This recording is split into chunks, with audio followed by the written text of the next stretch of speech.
What's going on, everybody? This is the Millennial Podcast. Shut the hell up. I'm Chris. Ow. And I'm Brandon. Woo, woo, woo. You know it. I was tempted to start singing. You should have. But there's no radio. Radio, tell me everything you know. I like to sing to the radio. I like to play real loud. I like to ride with the top down, moving like thunder, always strong, look around. Alright. Everybody's gonna want a piece of me. Not him. Me.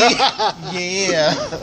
You wish. Yeah, hey, this is episode 14? 15. 15. 15. Jesus, we're at 15. And you know what happened was again? Remember episode 7? Yes! We did it again. This is not exactly history. It's not exactly my fault this time. 2/7/15. Which episode is Chris gonna speak first on this? February 7th has already happened. 2/7/15. Did we actually record on one of those? No, day? we were trying to talk about it, but we were trying to get me, you, and Casey. Casey, come back. We were trying to get me, you, and Casey to at least start recording and getting a time, a date, topics, and all that stuff set up. We didn't really record our first audio until like February 20th. Damn. Yeah, I have the file saved. Nice. Or I probably do still have it saved, or I probably deleted it just to make space. You bastard. I hope I can find that. If I do, Just to have room for your porn. yeah, my extensive porn, which needs to be transferred to my 1 terabyte hard drive. So yes, welcome to this episode 15, 1-5. And today's topic.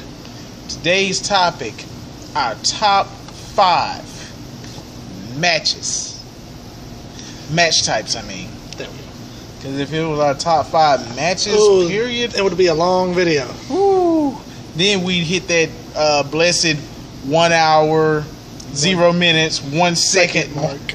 Because there are so many matches we could choose from. I mean, like, shit, we're like, I'm 27, he's 23, we've seen a whole bunch of matches. We had the fucking WWE Network for $9.99. We have a whole bunch of matches we can access. The only problem is some of my matches from 2011 cannot be accessed. I mean, my one match from 2011 can't be accessed, which was John Cena versus CM Punk in February of 2011. Where Cena did the infamous Cena Corona. Yeah, and where Punk pulled out a pile driver that just made me jump the fuck out off of a couch. No real effort, just I didn't push off of anything. Anyway, Spritey. I feel evil because it's mine now. It's not his. He gave it to me though, but it's not his. I'm a nice guy.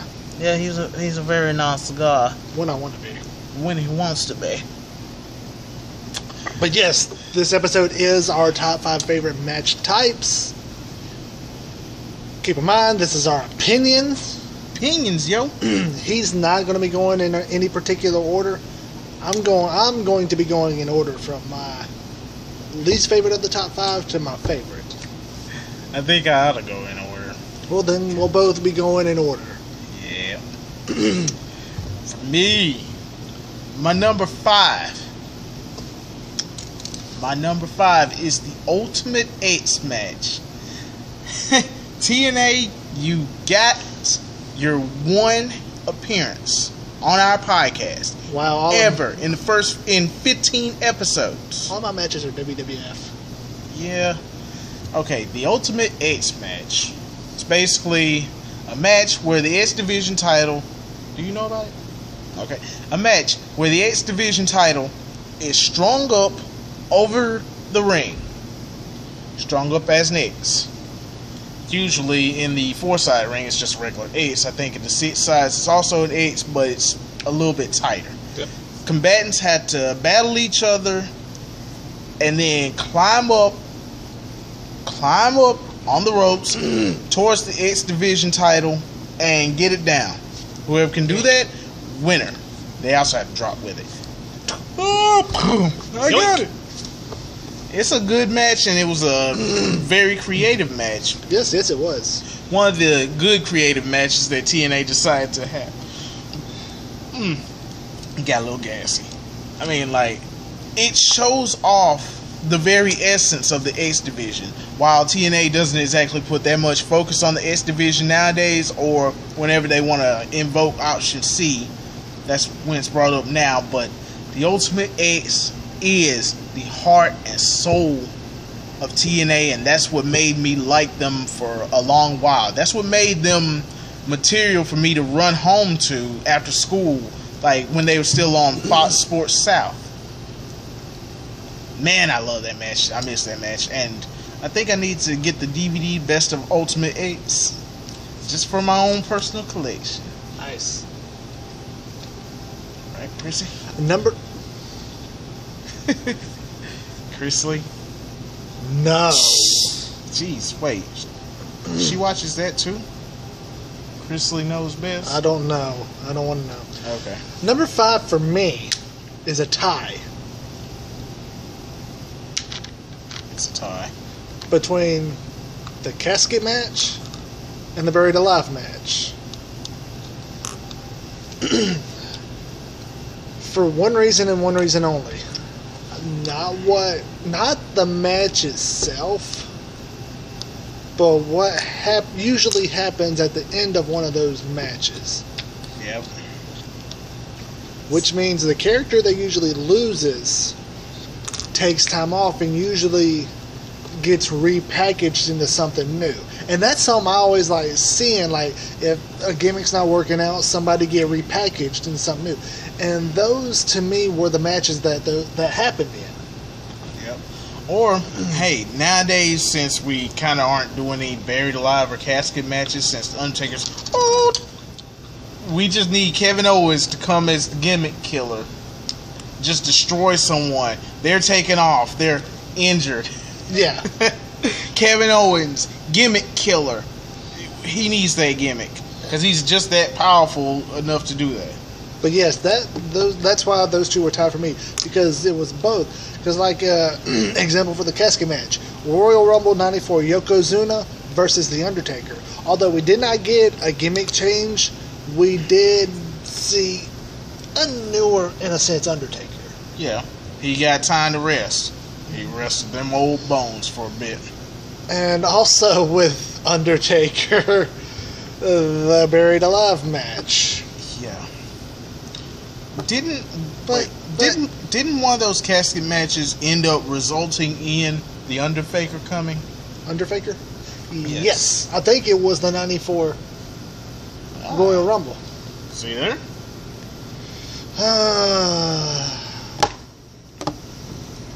That was horrible. Yep. The match between the two was just horrible as well. I know, but it's just one of those ones you just want to watch. Even though as crappy as it is, you just want to watch. Except for whenever you had Kane versus freaking Deacon as Kane. Yeah. No. But yeah, so that's why it's a tie for me for those two at the number 5 spot. I was trying to say spot and position at the same time. Petition. Number 4 for me. What is my number 4? Is a submission match. Almost put it on my list. Very rarely have there been just pure submission matches in the WWE. I don't know about any other organization. Sorry. There could have been many elsewhere, but hey, we have fucking WWE Network. And it's easier to access than a lot of other stuff. New Japan. I mean, goddamn New Japan. Just wait till the TNA network comes out. That's bullshit. TNA barely even has its own show on TV for any longer. They got 3 more months, and you think...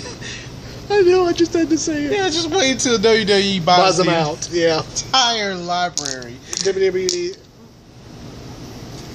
Do it. yeah, TNA is about to have the WCW effect. Yep. Okay, submission matches. I think Bret Hart versus Stone Cold was a submission match. The double turn match? Yes. Okay. I know that there had to have been maybe 3 more submission matches, just pure submissions. I know one, but I don't want to say it. What was it? John Cena versus Chris Masters.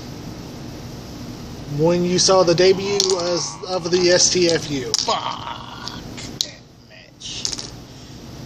Shit. Hey, if anybody, any purist wrestling fan, any of the people who view our video knows the other submission matches that have been had, please let us know. Wasn't there a Chris Benoit versus Kurt Angle submission match? I feel like an ultimate submission match? I feel like it had to have been one. Yeah. Or something I with think it Benoit. was. Yeah. Benoit and Angle. Yeah. Angle and Guerrero, maybe? No, I don't think so. I don't know, because he does have the lasso from El Paso. Right. And I don't know why, but I just feel like early 2000s, 2002, 2003, Edge was in one. I don't know why. Yeah, it's like you have this meets with the SmackDown seeds, and they were in a lot of matches. Ride. Thank you. They were in a whole bunch of matches that, like, if you really think about it from that time period, amazing matches. They were some of the best matches in that time that you could easily find. I mean, they were on networks. There we go. Yes, they were on networks. But I like the brutal feel of a submission match. The match itself tells a story. It's working on a body part to be able to soften it up, to be able to have your opponent in pain or unable to use said body part to where they can't land some of their moves effectively. And when that happens, it kind of makes it a little bit dangerous for the person taking the moves. Yeah. But it also helps out telling the complete story of the match, that through pain, through gritted teeth, one person emerged victorious. My number 4? Yep. My number 4, the Royal Rumble match.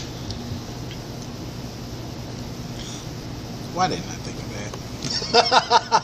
Yeah, we're gonna have different stuffs. Oh, wow, stuffs. Different matches. Different stuffs. Stuffs. We've got one that's the same. I know that. Probably 2. One match. 30 participants. 1 year 40. Yeah. 1 year 20. Yeah. The chance. 1 year with a champion. Decided. Yeah. 1 year that the champion won it. Hold on. Oh. Yes. 90. Why do I do this every time? It's either 91 or 92. No, Flair won 92. It was either 90 or 91, sorry. Okay. 91. The chance to headline WrestleMania. To be able to point at the WrestleMania sign. To be the last one in the ring pointing at the WrestleMania sign. If only we could do editing. Yeah, I know. I'm a lazy bastard. And to see some of the people that come back just for that one match. It's just one of those matches I always anticipate watching.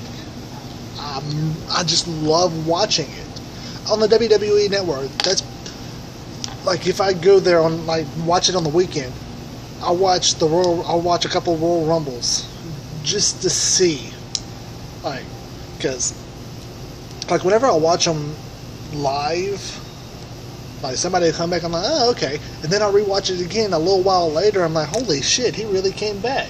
It's just one of those things, it doesn't sink in, and then you just rewatch the stuff over and over. It's great live. Yes. Well, watching it live, I've never been there, but just rewatching it and see how stuff was, how the wrestlers were back then, how they are now. Just seeing old superstars come back to mix it up with the newer superstars. It's just, and some of the spots that they have. I remember in 2004, whenever Gene Snitsky clotheslined Paul London cut a backflip off the side of the ring onto the floor. Wow. Well, that was his fault. Let me give one little detail. Remember a time when you didn't read the dirt sheets to find out who was going to win? Who was going to win or who was possibly appearing? That was like when the Royal Rumble for me was at its best, because you could just go by and not even think about that. It was always a surprise. People always had their own picks. Yes. And they was just, and you never, like he was saying, you never knew who was going to come back. That was the best part about it.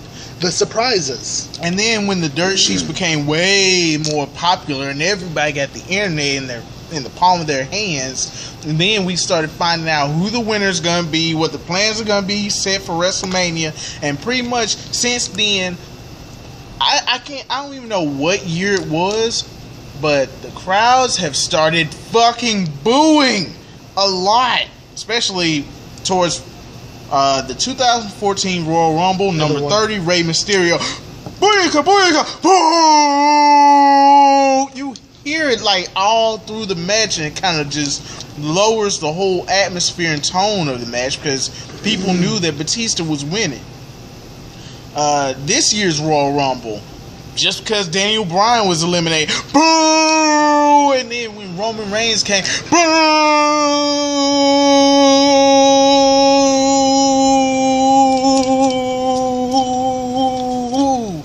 All that. It just kind of brings down the entire atmosphere. Like it does. All the good stuff that we used to enjoy about it. It's like it's just going downhill every year. I wonder how it's going to be next year. Dean Ambrose is going to be a favorite, and then everybody's going to be booing when he gets eliminated. To me, he's one of those that I don't know why I'll just never see boo. I'll never see them boo him. He's just one of those guys. He's just that damn good. I mean, shoot, his mic work is excellent. I mean, when you see him, he grabs the mic, he's talking, he's doing his little mannerisms, not exactly like Stevie Wonder, and also spike the mic. I love when he does that. Yes, that's my number 4 pick. Yep. On to number 3. You know, one day I'm gonna go back and watch all these and count how many times I say yep randomly. Just like how Triple H says, that's right, after Stephanie talks. Blah, blah, blah. That's right. That's right, Steph. That's right, Steph. My number 3 match is... I'm on my phone. He's on his phone with somebody. My number 3 match is the Iron Man match. I took one. I took one. Yep. That stern look tells me I took one. And it's his number 2, actually. It's his number 3. Okay, then. Well, anyway, the Iron Man match for me... You're a dick. Of course. Hey, we got the same birthday. Of course I'm going to be taking your shits. The Iron Man match. Pure test of will. Basically... you can get you a good 60-minute Iron Man match going, and once again, another match that tells a story all in itself. 60 minutes to try to best your opponent, try to get more wins by pinfall or submission or disqualification than the opponent. Like going through all kinds of hell. If you have a no DQ Iron Man match and it's going on for 60 minutes, oh boy. That's going to be a bunch of near falls. I mean, that's going to be a bunch of... whole bunch of... Okay, I had taco salad. I'm fucking gassy. Swedish Chef? Swedish Chef. I wish. I mean, I can't explain the Iron Man match any more than that, because it'll sound like I'm talking about the submissions match all over again. It said, well, time limit. Hey, time... Stamina. Your body has to be ready for it. And you can't shape. Right. You can't just do a whole bunch of rest spots in that. So you'll never see headlock. You'll never see the Big Show headlock in Iron Man match. Right. You'll never see us in an Iron Man match. You're damn right. Unless it's like a 10 or 20 minute Iron Man. Give us a 20-minute Iron Man match, and us 2 fat guys will show you that we're not fit to wrestle. At least I'm not. He is a former wrestler, but me, I'm in training. Alright. Sir. Well, my number 3. His number 3. People power. My number 3 is the Inferno match. Wow. His number 3 is the Inferno match. Not the matches itself, but just the idea of the match. Just when I was little and I first heard about it, it's just the idea of somebody getting set on fire. It's just one of those cool. It's just one of those things that you would think. It's like, yeah, he's gonna be set on fire. Is this? Yeah. It's one of those things you never think you would see in a wrestling match. Right. Where the only way to win is to set your opponent on fire. Now, the last Inferno match we had was completely lackluster. Holy shit, was that lackluster? You remember it? It was Kane versus Bray Wyatt, Bray Wyatt's first feud, and they got over the Flames, I think. Well, the first Inferno match did too, where Undertaker jumped over the flames. Flames? Yeah. Flames. Ah, I bit my lip. You're always biting something. You need a pacifier if you're always going to be biting something. Inferno match. Anything else?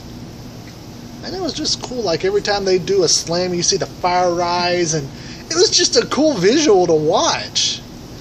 The match itself, though, but just the idea of the match is what I liked. All right. You can hate if you want. I'm not gonna hate. You can hate if you want. I won't hate an Inferno match. Number 2. Actually, I'm taking off my old number 1 and moving my number 2 to number 1 and getting a new number 2. Fluorescent light tube matches. Oh my goodness, the ultra-violent matches. Oh my goodness, if you want to see some sheer horror and terror and really just distract people, well, not really distract people, just tell people that wrestling isn't so fake, fuckers. It's choreographed, okay? Exactly. It's choreographed for people's safety. It's a show, it's entertainment. All that stuff, and people who turned away in droves once the Attitude Era was over because wrestling was fake used to go sit somewhere. I mean, shit. Yeah, look, think about what you said. right. You may not like it. You may say that wrestling's fake, but you gotta respect what they do in that ring. I mean, can you turn a front flip and land on someone and not freaking injure themselves or yourselves? 450 splash. 450 splash, damn it. Or hell, do even a regular splash. Yeah. I mean, can you do a drop kick from a standing position? I don't think so. Neither can John Cena. Yeah, he's looking all uncomfortable when he does his. Can you do any of that? No. If you can, you probably had some training. But the ultra-violent matches take extreme to a completely different level. Oh, you thought wrestling was fake? Well, watch. Somebody gets hit by fluorescent light tubes. They're busted open here, all over. They're bleeding for your entertainment, taking power bombs and all that. You just see the whole visual of light tubes breaking, smoke in the air, these wrestlers bloody, battered, and bruised. And that's another thing.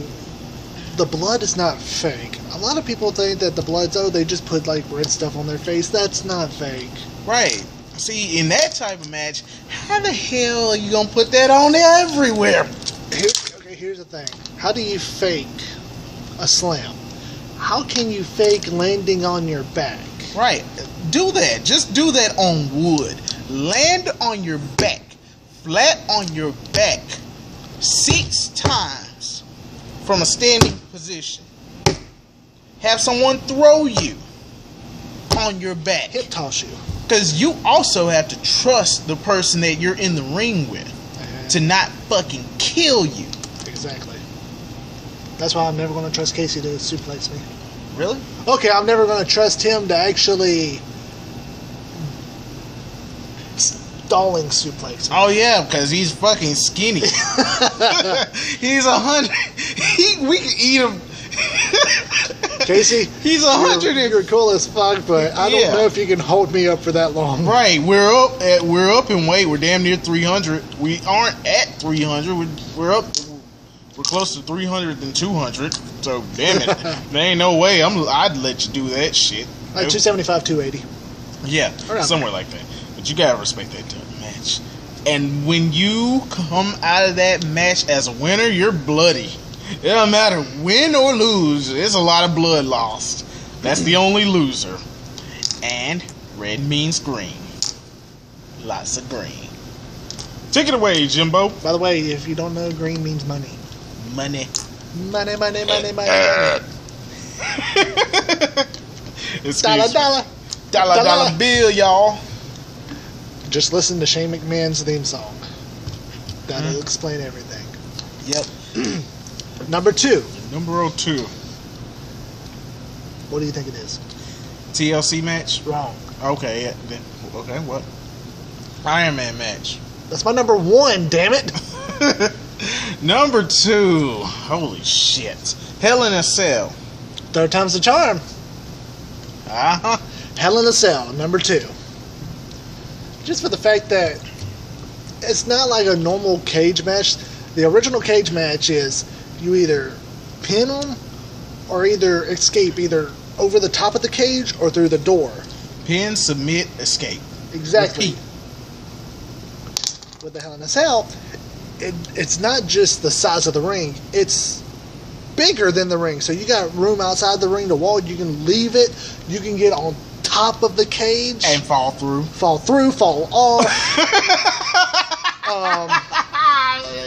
Watch King of the Ring 97, and you'll see why that's my number 2 favorite match. Isn't that Undertaker Mankind? Undertaker Mankind, because he goes through and off.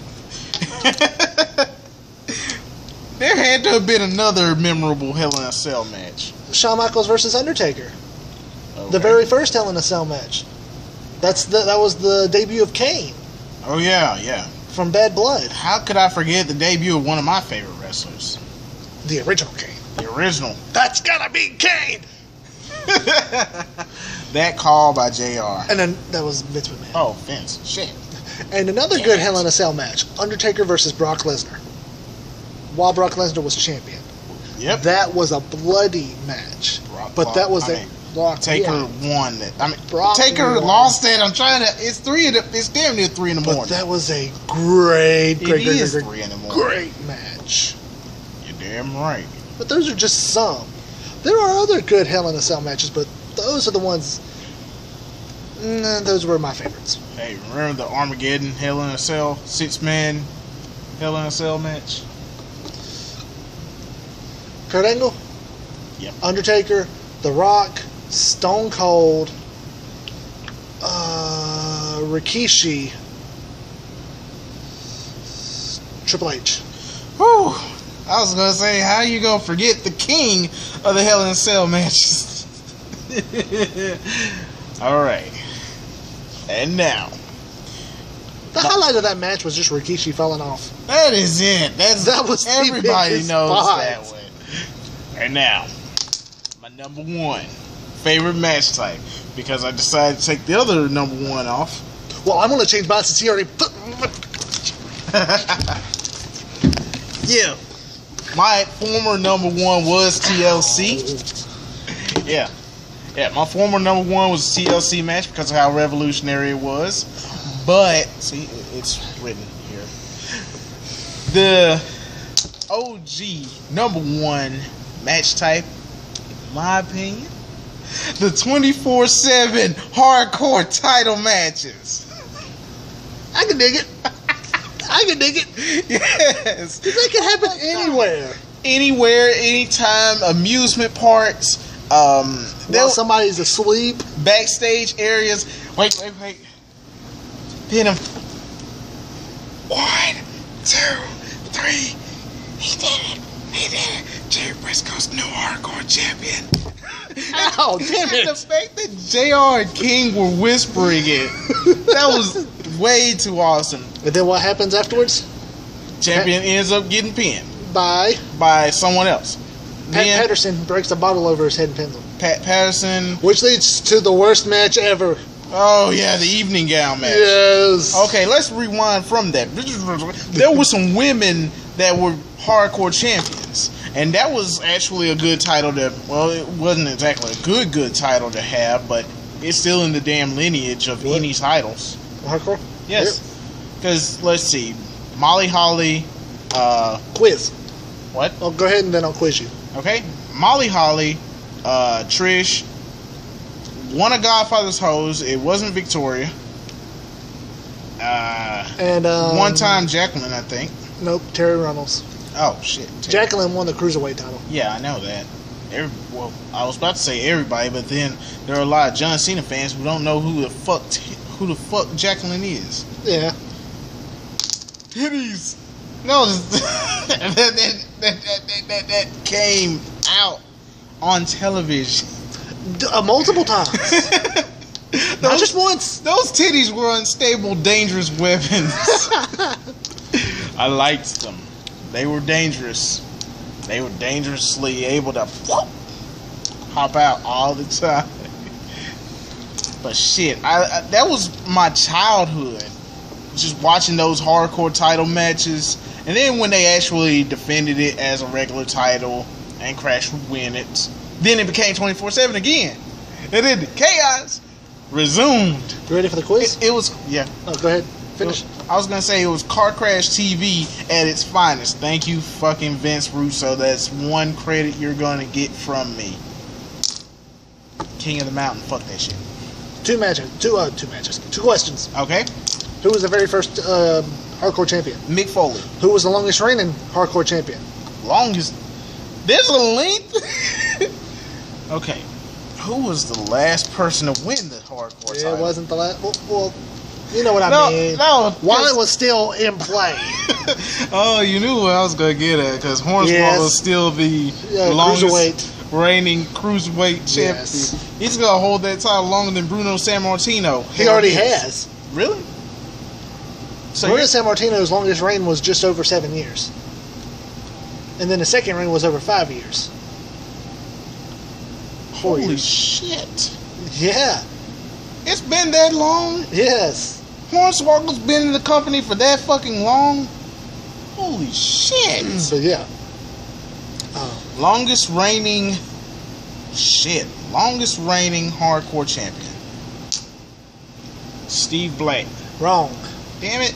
Raven. Wrong. Damn it. Hardcore Holly. Wrong. Damn it. Crash Holly. Wrong. Shit, I'm gonna go through everybody. You just want me to tell you? Yes. Undertaker. Oh. He beat Rob Van Dam. Fuck. I forgot about that. He kept it for, I think, like 6-7 months. Damn it. 6 or 7 months. Yep, he kept it. Who had the shorter? Asking who had the absolute shortest reign of the hardcore title. It was a tie between the Godfather's Ho and Terry Runnels. We need that measured in like Seconds. decimals of seconds. Like fucking decimals, dude. How you doing? And the one time we get a guest, and it ain't right. And that was awkward. Just ignore what you just saw. All right. Those are fast to ignore stuff. That would mean they'd also have to ignore my drinking and me fake drinking. I don't know where I can get it to catch up, do you? No, sir. They don't have any while it's closed. All right, thank you. And your number one. Well, I was gonna say something, but that kind of threw me off. Yep. Numero uno. Number one. This episode's just went down the shitter. Not really. All of them. Could consider that. A lot of them have done What that. time is it? It is three. It's 3:04. 3:04. Yeah. How Oh. much longer you got? As long as I want. As long as you want. So she don't care. Sometimes I don't care. Nope. Okay. All right then. I guess we could add something. And my number one would have to be Or I could save it for another episode. what? Oh, it's a little segment from Spanish Announce Table called Cinco Preguntas. Yes. Well, my number one pick. I don't know what you just said. 5 questions. Oh, okay. Well, in a second we'll do that. But my number one. Fuck. Jeez, I thought you had it. I thought you had I written it down. I did until you freaking stole it. Yep. Ow, my finger.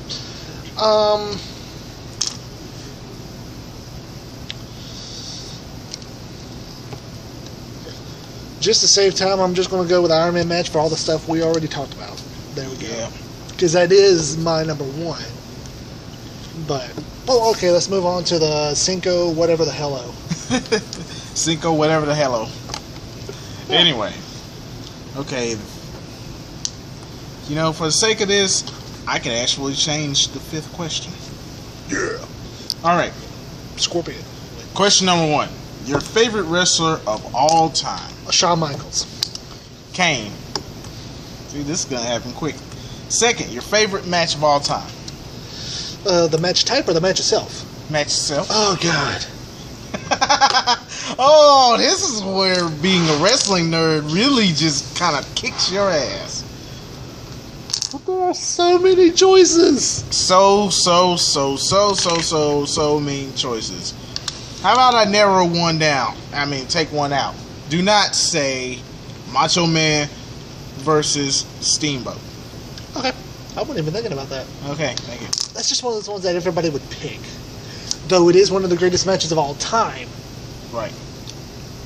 And I finally did watch the fucking match. It was great, wasn't it? Yes. How awesome was that match? Okay. Okay. SummerSlam. Main event. Intercontinental Championship. The British Bulldog versus Bret Hart. Yes. I forgot about that. Alright. That was so difficult. That's like choosing between some children. Well, what's yours? Mine, I think I mentioned it before, because, you know, I got fucking bad memory. This is the most recent. John Cena versus CM Punk, February 2011. Or you could just say CM Punk versus CM Punk. CM Punk versus not CM Punk. Any match ever. Excuse me. That sounds like something Casey would say. But I ought to go. I mean, that was just way too standard. There's probably, it's not even an obscure match. There's a match between Chris Jericho and Eddie Guerrero at the 1996, I think, War Games. What about the Rey Mysterio versus Eddie Guerrero match that's said to be the greatest match in the history of SmackDown? It was a 20-plus minute match. I know, I'm sorry. That's why I didn't count it. Well, I know, but I was hoping you'd seen it because I haven't seen it. See, neither one of us have seen that. Number 3. The third question is your biggest influence in the business. May be hard for a fan, but if anybody has influenced you in any way, feel free to talk about that. The American Dream, Dusty Rhodes. Dusty Rhodes, daddy. And not just because he just recently passed. Right, because everything can't be about just recent passings. Right. It's just the way what you saw on TV is what you got out of him. That's really what he was. He would tell anybody to follow their dream. Just be yourself. Do what you want to do. That's the way he lived his life. That's what he did whenever he became a professional wrestler.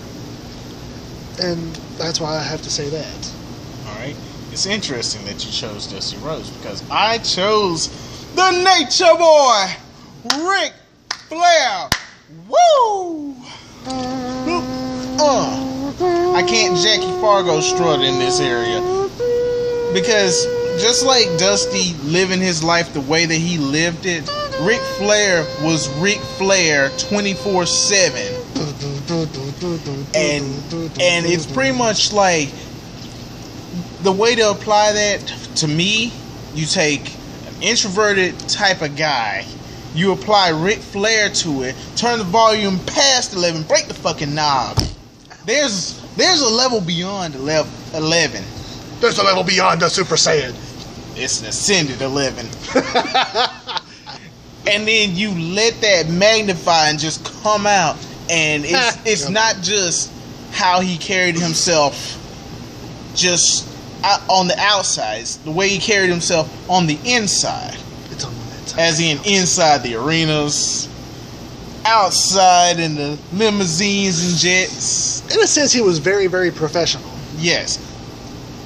Way too professional. This is also a guy who could get drunk off his rocker and still be professional, kind of like Mean Gene. All right, number 4 is your favorite wrestling term, like gimmick, heel, rat, etc., etc., etc.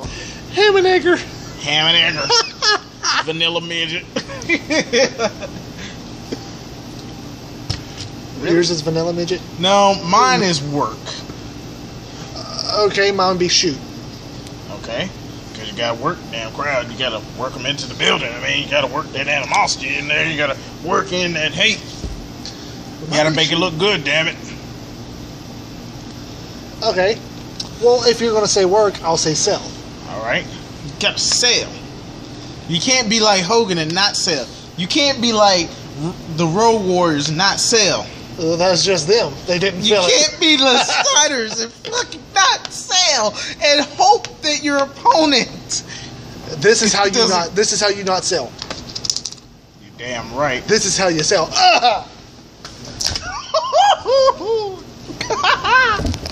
He almost died. Thrills. Almost fell What off. a child. Almost fell off. Yeah, you just did like a heel oversell. Pow. Gone. It's one of those rock cells whenever he gets hit by the stunner. Yeah. Bounce back. Oh shit, I have to man. agree with Casey. Those cells are so ridiculous. And then Vince McMahon, oh man. Try as he could. Oh, wait. We gotta do the JTG cell. Cobra!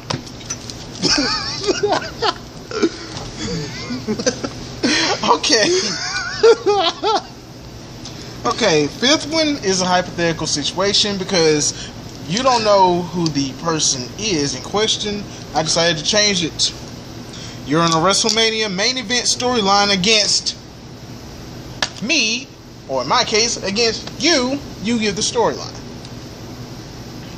If I have to give the storyline, Yeah. A storyline leading up to a WrestleMania main event between the two of us. 2 ham and eggers. 2 biscuits and gravies. Excuse me. make me a man. Yeah. Biscuits and gravy. Make me all that I am.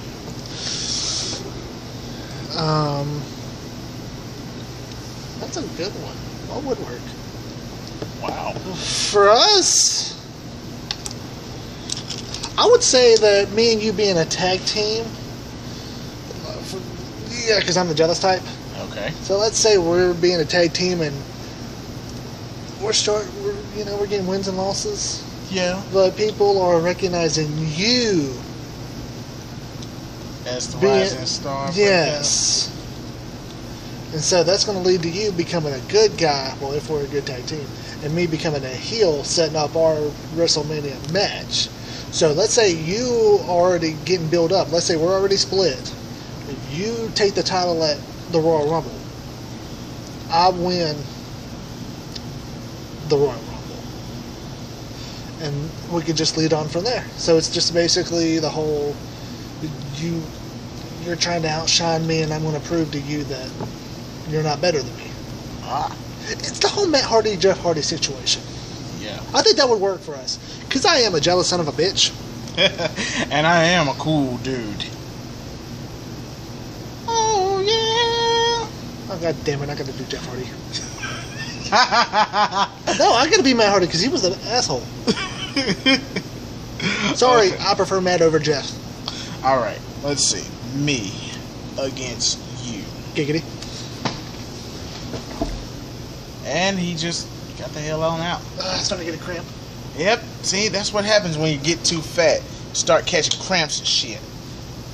See, he doesn't have enough stamina for this stuff. It's been a long while since we done the 44 minutes. been such a long time.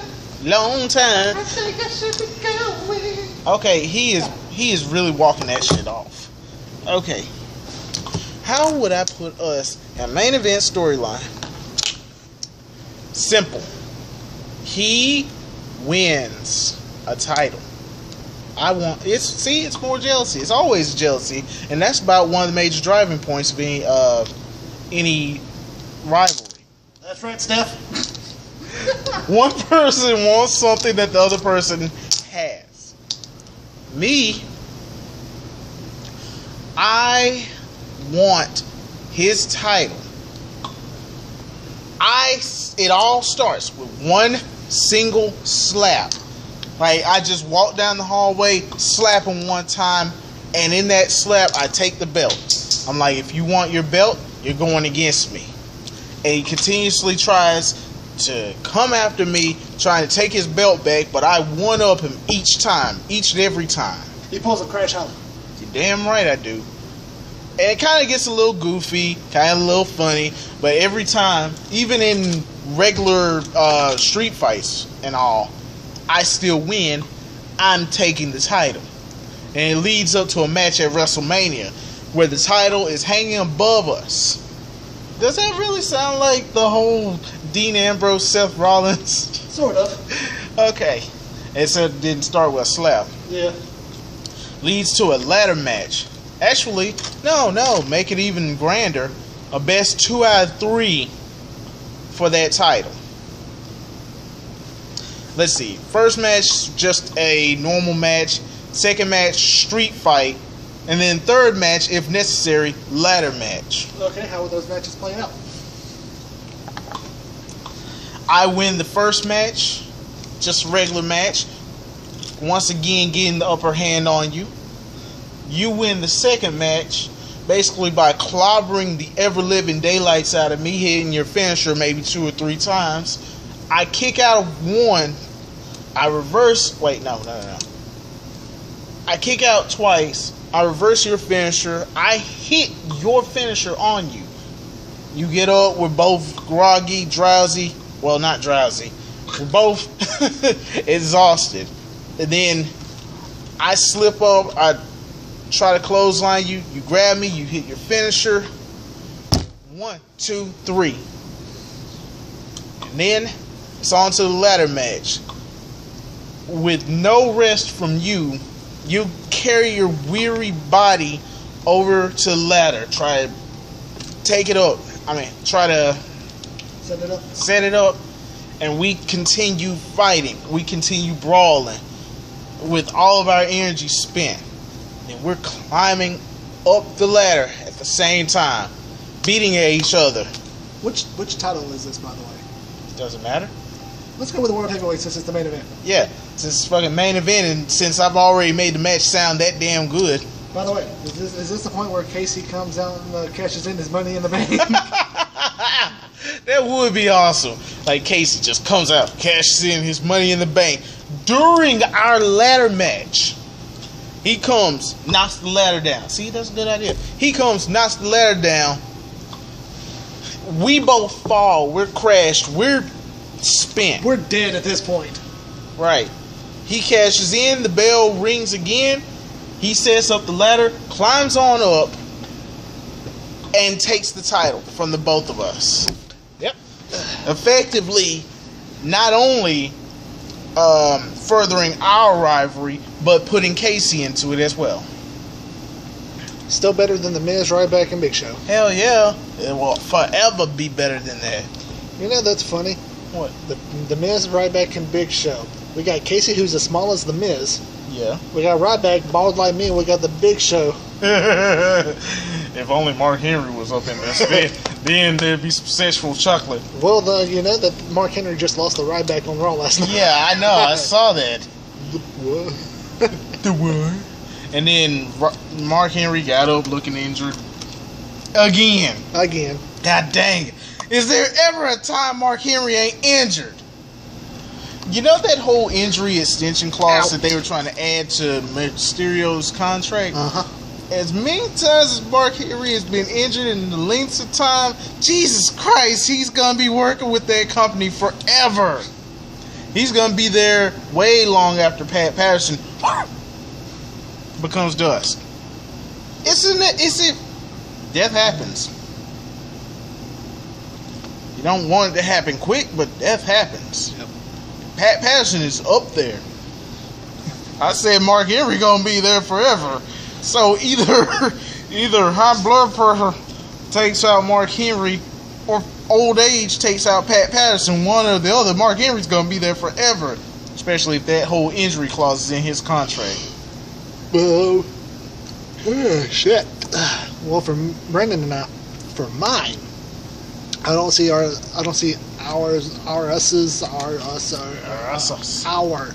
WrestleMania main event being a 2 out of 3 falls match. Okay. Because he's an asshole. Yep. I feel like making it into an Iron Man match. Holy shit. We'll be exhausted in 5 minutes. There's going to be a lot of submissions being put into the match. There's going to be a lot of headlocks and wrist holds and bear hugs and Which more I do give a head. good bear hug. Yeah. Man, remember when Mark Henry was trying to sell that shit? Like, it was the most devastating move for the world's strongest man to do, which believably could have worked. It made a lot of sense. Yeah, but no, nobody wanted to run with the bear hug. Nobody wanted to say, Mark, we don't need you to get injured. No, he's doing the fucking world's strongest slam, landing on them damn knees, and one of the knees already got injured before. So, it would make much sense to give him a fucking bear hug. Just wrench them, bitch. Like in the games, bear hug number 2. And see, one of the greatest of all time used a bear hug as his finishing move. It'll work wonders, yo. So, how would the Iron Man match play out? Well, we stare at each other for about 40-45 minutes. The most epic stare down. Yeah, the crowd gets bored and they're like, boo! Hey, if it was WCW, I guarantee you we'd be pelted by every damn thing. Everything. What? No, I just see the match going back and forwards a little bit. You know, a little bit of ground game, a little bit of me trying to play a little mind game. You know how Kevin Owens, like, he'll walk out, get back in, walk out, get back in. Yep. Do a little bit of that to start out, maybe 5, 10, maybe a little bit close to 15 minutes. Then we start locking up and get you in a few hit, the basic starting off stuff. Yeah. And then we'll be starting to get into the slams, the submissions, and stuff like that. Then it just play out to be just a really, really, really long, drawn-out match, which it ends with both of us passed out to where we can do nothing, so it ends 0-0. Bret Hart, Shawn Michaels. Bret Hart, Shawn Michaels. I knew you were going there. Why not? Yeah. Hey, it was like, what, the first Iron Man match? By today's standards, it sucked, but it really told a story. And then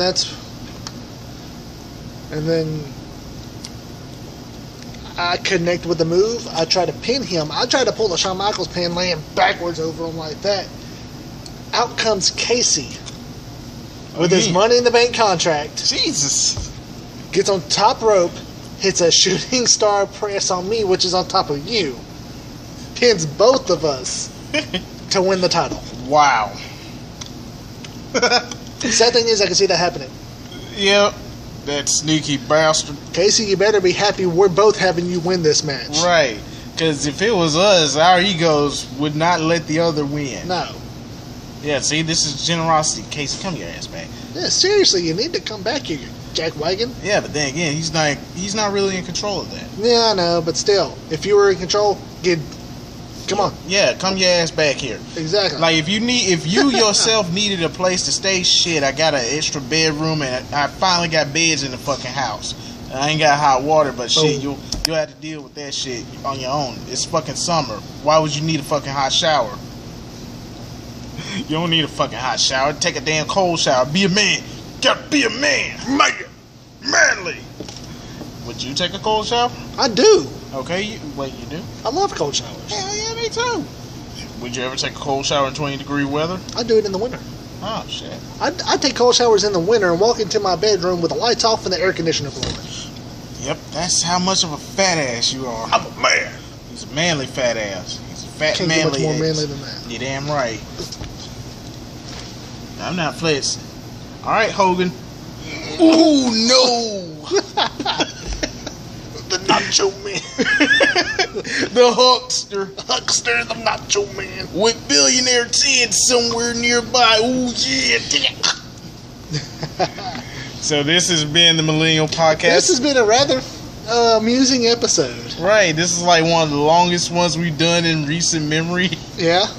Cause shit, everything else ended at 40 minutes, 30 minutes, 40 minutes, 35 minutes. 35. 42. I think there was one random one that almost ended like It was like 25. 50 something. Yeah, close to that. There was one that ran 50. Yeah, and then the ones that just cut us off. We were talking in it ended. But yeah, like we said, we are still going to be trying to get the loot crate.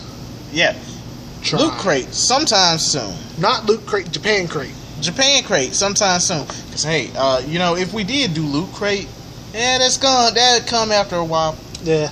Yeah, because I like the stuff in there, and they got cyber for this theme. I wanted to get that, and Which get I like Loot Crate too, but we're going to probably be doing both. So yeah, hell, whatever just we get, one for shit. now. Just one for now, but we might be doing both. We might be doing both each month. It is a possibility. If possible, if money allows. Yes. Because we're broke bastards. But just for right now, we're just going to be doing Japan crate. You're damn right. But like we said, this is the end of this episode. This has been a great episode 15. Yep. Albeit long, but still great nonetheless. And we had to get back to our roots, of course. Of course, which is? Being long. Being long. Being long and long-winded. Strong like bull, hard like hammer. You're damn right, Ski. So, I'm Brandon. I'm Chris. And we're out. Later. Woo, woo, woo. You know it. No,